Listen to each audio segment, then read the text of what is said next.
Hello, Jillian, and hello, everyone. Welcome to Chasing Hard podcast, where we talk about chasing hard after God, which sometimes means chasing hard things. Just really not a popular opinion or belief, but in my life, I found it to be true. And so I have the privilege and opportunity to talk with different people about the difficult and different situations that God has called them into that they didn't necessarily anticipate. So today I am talking with Jillian Timberlake, who I actually know in person, but not well. But anyway, welcome, Jillian. Thank you for having me, Lori. I'm so It's excited. it's a privilege to have you here. I think we met because of you're a speech pathologist. Correct. Yes. Yeah. So you and I met because of a meeting for people with stutter or people who stutter.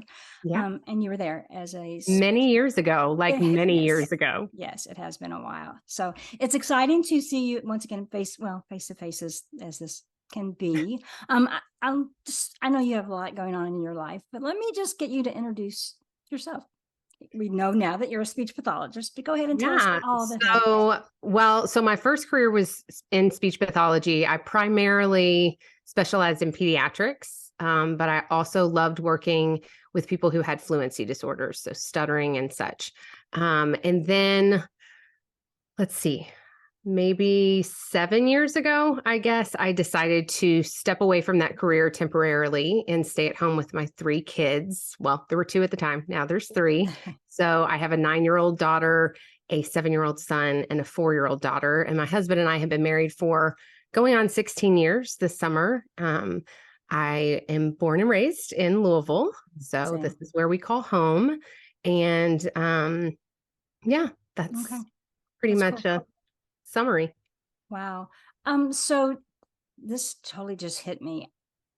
My daughter was born with a speech, oh gosh, what is it called? Nonverbal apraxia. So she had a lot of different issues, but didn't really articulate until she was around 6. She made a lot of sounds that we did not understand. And then she started talking, and still we didn't understand a lot. But as she entered like close to puberty age, she started stuttering, which is interesting because my dad stuttered. And so when we questioned the pediatric or the doctor that we were seeing at the time, he said, no, it's not genetic and blah, blah, blah. But then we discovered that, yes, it is indeed. It was too big of It a is. coincidence. Like I knew it was, Mhm. no matter what the doctor said. I'm just like, this is too coincidental. So you know that it is. It is genetic. It is Yeah. genetic. Yeah. Wow. Well, interestingly, my dad, I stuttered severely as I was growing up. As he got older, before his death, like he barely stuttered. And I think it Wow. was because he did not care. And even my daughter, who's 30 something, doesn't stutter nearly as badly as she did. I think a lot of it is because she doesn't care what people think of her either. Yeah. It's a complex thing Yes. for Yes. sure. Yeah. And there's no said therapy per se that's like a guaranteed. Some people are really Right. responsive to therapy, some people aren't. Right. And there's different approaches to it. Some Mm-hmm. therapists try to reduce the stuttering and some try to make it more fluent Right. and more acceptable and less of a stigma associated with Right. it. So yeah, it's a real challenging disorder. It was very challenging, especially as a parent. Yeah. She went to speech therapy for probably 9 years, and it didn't really help because she didn't apply it. So, and maybe that's not the only reason, but again, she didn't really, if you didn't understand her, she kind of thought that was your problem. And I tried to explain to her, well, it's a two-way street communication. So it is kind of theirs, but it's still kind of your responsibility too. So it was an interesting Well, 9 years. yeah, and the weight of it is so hard because if you think about what comes natural to a person who doesn't have any communication disability, Right. then it would be like me saying to you, hey, as we have this conversation, every time we say the letter S, I want you to substitute the letter B or something like that. Like Mhm. we speak so um like automatically. So then you have to Yes. take it and make it volitional anytime you're dealing with any sort of speech and language Wow. communication impairment. So that is one of the reasons that I've I've loved that field so much because it Mm, is so empowering mm. to be I able to could come see that. alongside people and one say it's okay. Right. Because we all have our stuff, right? Yes. We Yes, all we have our do. stuff. Yes, we do. Yeah. Yeah. But also whenever you did see success in some of those disorders weaken, Mm, it was really empowering to be yeah. even a small part of that. And then one more thing, I don't even know why we're talking about this. This was not on my radar at all. One more thing about that is, as a teenager, it was very difficult for her she didn't have much of a social life because teenagers don't really have the time or don't take the time to invest to have a conversation. She had a couple of good friends, maybe one even. I'm going to give a shout out to this friend, Maggie, who actually did take the time to listen. She didn't care how long it took Brittany to get the words out. So that was another Mm. difficult thing that really interfered with social development, I think, as well.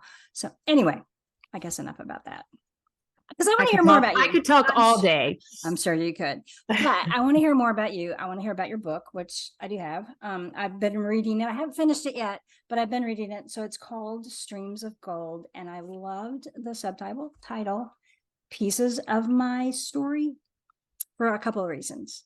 Like, number one, we can never tell our entire story.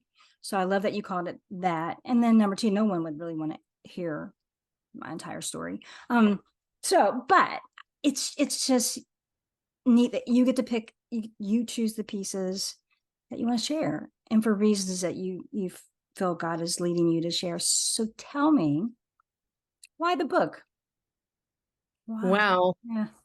ironically, it's funny that you should say that I chose these pieces to share because I really didn't You choose them did to not. share. Okay. I initially wrote the book as a private endeavor. I never meant it was a private project. It was never meant to be shared.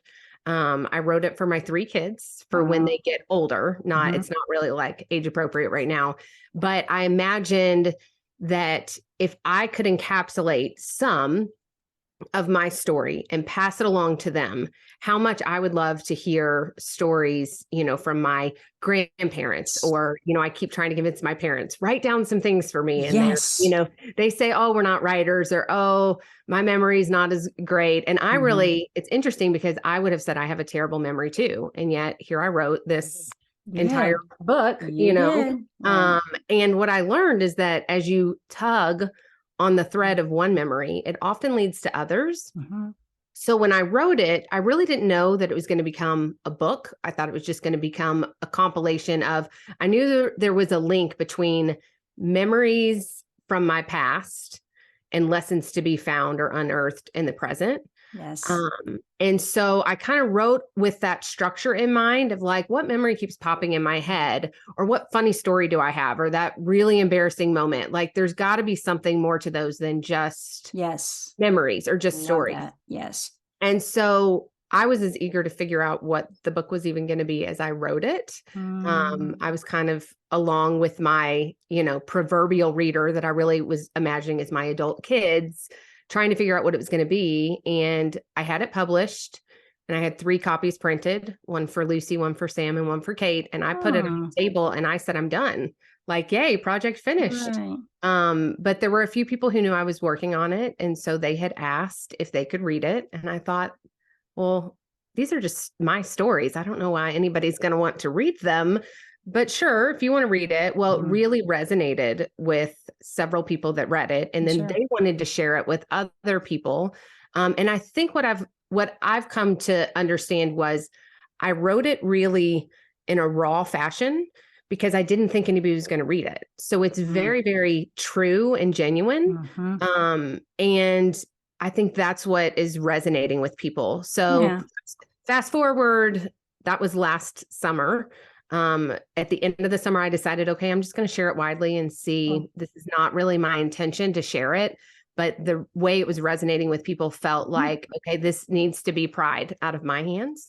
And it has been the most wonderful, unexpected journey just to see that a lot of our pieces overlap. Yep. We all have certain things that are hardships for us. And Yes. especially in our hardships, we think we're the only one.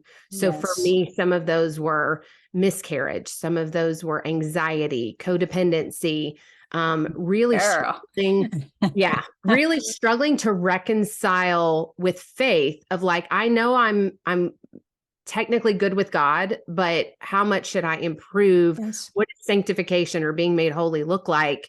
And why am I constantly frustrated that if I'm made new, why do I not feel like all my problems have dissipated? But Right. that's not the way it works. And so there were lots of different hardships that I kind of walk through in a lighter way. It's not really a heavy book. It's pretty, I'm a stay-at-home mom, so I had enough time to write short chapters. Yes. So my chapters are about the time that I had to write them is about the time a lot of people have to read a short chapter. Yeah. But what I found out was that especially the stories I thought nobody's going to relate to this. Those are the stories that people are saying, me too. Yes. And that's been both healing for me to be reminded I'm not alone in certain struggles, but also it's been really redemptive to be part of other people's stories and for our pieces to overlap. I love that for a few reasons. I'm in the process of, I wrote a book as well. Like congratulations. Thank you. The last 8 years I wrote a book. Like I rewrote it and rewrote it and rewrote it until I feel like finally it's parts of my story that I feel like God wants me to share, because our stories aren't just about us. The lessons, the things we go through, they're not just about us. So currently my book is with an editor, and I'm going to self-publish. So which I assume you did. That's what I did as well. And I'm working on a second book right now, and I'm going to do the same thing because I had such a great experience with self-publishing. If you're willing to learn the things you need to learn to self-publish, I definitely think that's a great avenue to go. We may talk more about that later. I would love to. And then the second thing that I was going to say, I totally forgot what I was going to say about your book. Oh, I love that you included letters that you wrote to different people. Because each time I was pregnant, I have 3 kids myself. I wrote a letter to the child and I never found out if I was having a boy or a girl. Fun. We just, we could, they didn't do that routinely. We were able to, and I just chose not to. We decided not to. And so I never knew who exactly I was writing to. So I always did that and as my kids got older, when they moved out of the house, they got a box of things that I had collected. And it was the letters that I had written to them, starting with the one when I was pregnant. So I love that you included your letters. That's really cool. Why? Because you were writing for your kids. That's why you chose. Yeah, the letters kind of snuck in there. There were certain things that I wanted to make sure they knew, especially highlighting like either specific people in my life that had an influence on me, or even some letters to myself. I don't know how far you've gotten into it, but at a certain point I start writing to myself. So like letters to my body or letters to my inner child, things like I'm on Dear, so that's okay. So maybe halfway. Yeah. It's So, been a busy week. It's a good read. I love your short chapters. It's a quick read, reading the chapters, and I love how you write from your heart. So I don't think I've encountered letters to yourself yet. Okay. Yeah, those kind of come along the way. When I wrote the book, so the extended metaphor in the book is kintsugi, which is what's on the cover. Right.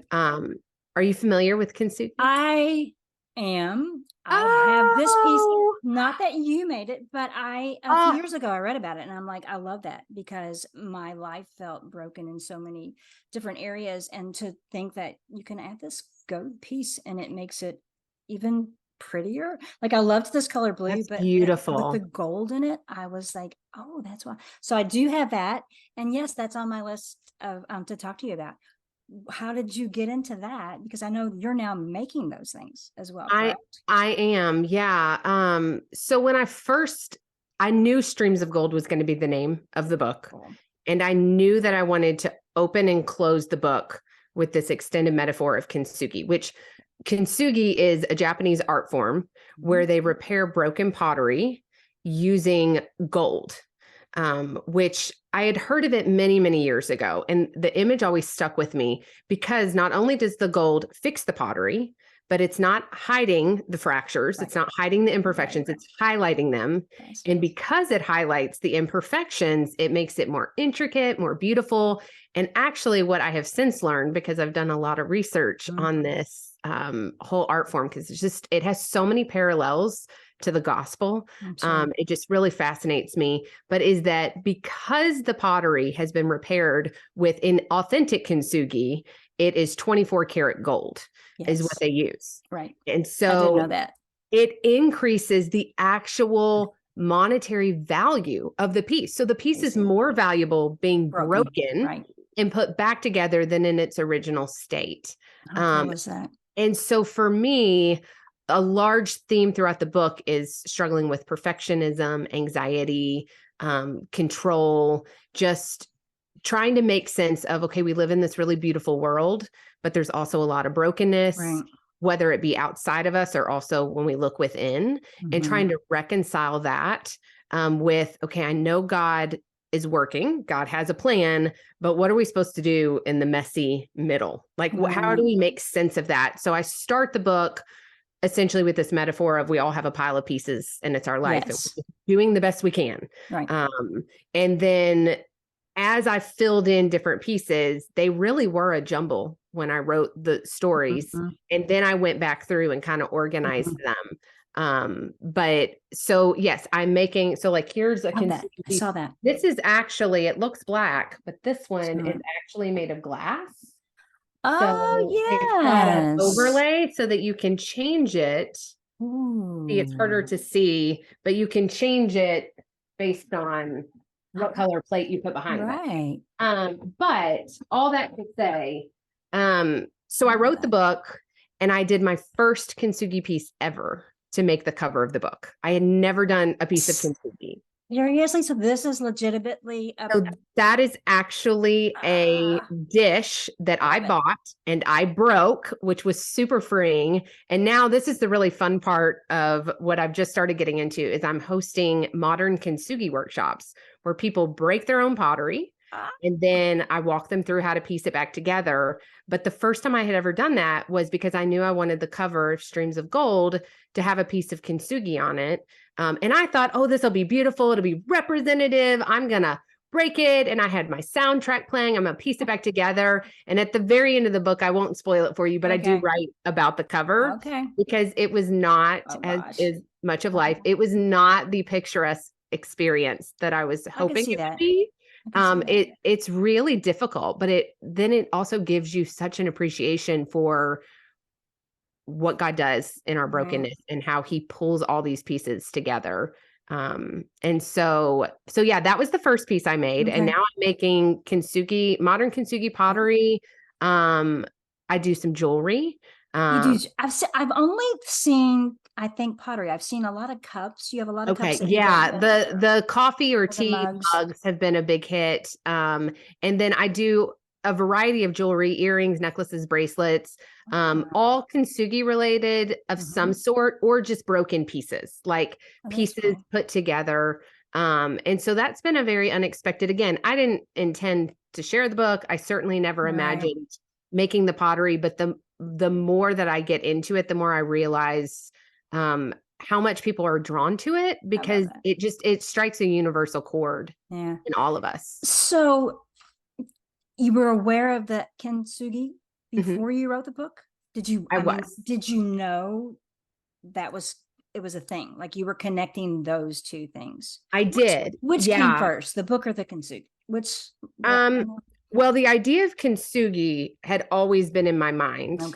And then I knew when I wanted to write the book, or whatever it was going to be, I really didn't know what it was going to be. It was just going to be a compilation of stories. And I had gone through, especially the last, I would say 4 or 5 years, was a pretty big transformation in my life from what my natural kind of way of seeing the world is to how I see it now, which is embracing the imperfection and not using beauty from imperfection as an excuse to just be imperfect. But I really had carried around a really heavy weight of this expectation. And it started with a warped view, I think, of how I thought God sees us, Yeah. frustrated, irritated. Come on, why can't you get your stuff together? And I knew head knowledge, like God loves me. I Mhm. sing the song to my kids every night. Jesus loves me. This I know, for the Right. Bible tells me so. But to know, okay, he loves me, but then to think, man, I don't even know that I like myself.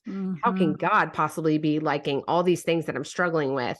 Um, so that idea of kintsugi really started to change my view of, wait, imperfection, like God knows we're going to be imperfect. Sure. Um, and so why am I like, is that really his stance that like this is so frustrating, or is that me projecting my own image of, if I were God, man, I would be so frustrated with these people, Mm, onto him. right. So I learned about kintsugi. Then when I sat down to write the book, I wrote the first chapter and the last chapter right before I wrote Uh, anything else. okay. And then I filled in the pieces, and then it kind of just came together. Mm. And then making the pottery came after, as people started taking interest in the book. Then my husband suggested, you love your piece of kintsugi pottery. Like, why don't Mhm. you offer that to other people? That's so Because we cool. do like tangible reminders of things. Well, yeah, for sure, which is why I have this piece. Yeah. So really didn't anticipate that you were going to do the pottery thing. Were you No, into pottery before? nope, no, Are you kidding me? no. And so that just felt like a God thing, or that a next step that God was using because of the book, because of people's interest in it. Yeah, I think really what's ironic is I would tend to say I'm an introvert.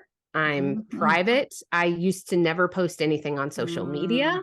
Mm, And had someone told me, okay, you're going to write a book, you're going to become a speaker, you're going to do writing workshops, you're going to do kintsugi workshops, you're going to right. make Right. pottery, you're going to share some of the most vulnerable parts of your Yes. story, I would have not typed a single letter into that Right. document when I Right. started writing for my kids. Or if I did, I definitely would have had the tendency to like be like, oh, I can't share that. But ooh, this story would be This a good is one to good. share. Right. Yeah, this one Right. makes me look good. Yes. I And know. so, but it's not in people's impressiveness that we connect. It's really in our It brokenness. really is. It really, Really. it really is. And so, yeah, I feel like it's been one thing leads to another. And at each step, I Yeah. think, okay, this is it. This is Mm, great. Like I published the book for the kids. Done. That was great. How mm, rewarding. Nope, you're going to share the book. Okay. right. I've shared the book. Done. That's rewarding. Then I ended up meeting a really great friend who is also a fellow author, and our books are side by side at bookstores. And Wow. so we started talking about, what if we lead writing workshops? Like, everybody has a story Wow. to Right. tell. For Like, sure. let's help people. Like, we learned to do this. Let's help people tell their Right. stories. And so we lead these writing workshops in That's so cool. Shelbyville, Kentucky, Okay. called Right at the Table. And so, like, each of those pieces, I think I would have been overwhelmed had I known they were all coming. But it literally has Mm, just been, the light shines just enough to do the next thing. Um, and and that's what I need. I'm not a big right. vision cast at, like, Right. let's cast way into the future. Some people have that gift. I'm much Yeah. more meticulous, and I need to Yeah. know the details. So this has also taught me to let go of, just see where things go, Right. and I like have no that. expectation. Because we're not promised tomorrow. I mean, we just need to do what we need to do today. And even in recovery circles, like, you just do the next right thing. And Yeah. so I think God honors us when we're willing to do the next right thing, and maybe have a bigger picture and some goals, but just to stay in the moment and do the next thing that he has called us to, which is often hard things. So do you feel like this was a hard thing for you? I mean, you didn't see yourself as you were an introvert. Has this been like, this is not really what I signed up for, God? Here I am doing this, but now you love it. Yeah, back in the fall, I got asked to speak, to be the keynote speaker of an event, and that was, for me, something that I initially would have been like, no, not like, they don't know what they're getting. No, I'm not doing this. And then I kind of ran down through this. There was an exercise I had been taught, um, about assessing risk Mm. and how I often, as a really cautious person, think that taking a step or taking a risk is the riskier thing than not doing it. To Mm. me, stillness seems like safety, Mm. and doing something unknown seems risky. But what I had been taught to do was, well, there's risk in either of those choices. So I could have said no to the keynote option. Um, and there would have been risk, though. I would have been risking missing out on what that opportunity was, missing out on what God wanted to do in that event, what He wants to do, like in my own personal life. But then by doing the keynote, I was risking failing Yeah. terribly, nerves, uncertainty.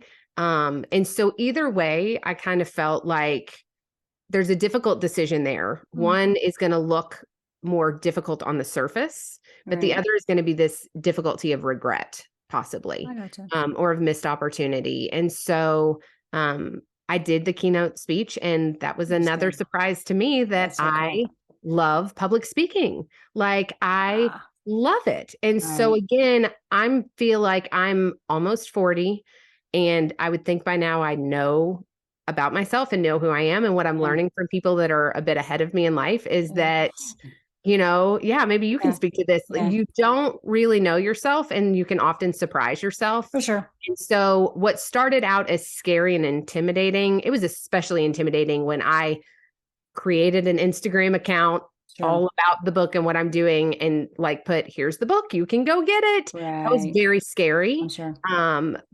But it was also less scary than it would have been had I considered doing it years ago, when I would have been seeking people's affirmation from it, Yeah. I get versus that. this is not mine. Like, Right. this is just something I've been allowed to do. Right. Um, and so, yeah, how would you speak to that as far as You know, surprising yourself along the way? you're gonna have to come back because I just got the notification that we are almost out of time, and so I'm gonna wrap this up. Because I want people to read your book for one thing, and then check out. I mean, can they just find you on Instagram and find out how to find your stuff? Yeah, This is not yours, but if people are on Facebook, okay. I'm on Facebook as Jillian Timberlake, and it's Okay. a public account, so you can just follow along, and you can see everything on there. And then also I'm on Instagram as at Streams of Gold Memoir. Yes, that's Right? what. Yeah. Streams of Gold Memoir. And then on both of those profiles is the link to my website, where you can get the book, you can get pottery, you can get jewelry. Right. Cool. I've just started, like I said, the kintsugi workshops. Mm-hmm. And so you can email me through there or private message me to find out more Cool. information about that.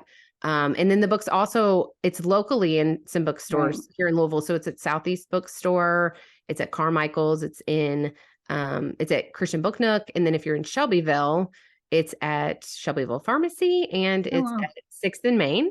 And then of course it's on Amazon, and it's also available on Kindle. So, That's so cool. however, All right. yeah. Well, thanks for being on. And I will be looking to your workshops. I think that sounds intriguing to me. So yeah, I do want you to come back because it seems like we have more to I talk about. know. But Thank you for the opportunity. It's yeah, an it was honor. good. I'm so Yeah. glad our paths have reconnected all these years later. Same. Thanks again, Jillian. And thank you for tuning in to Chasing Hard podcast.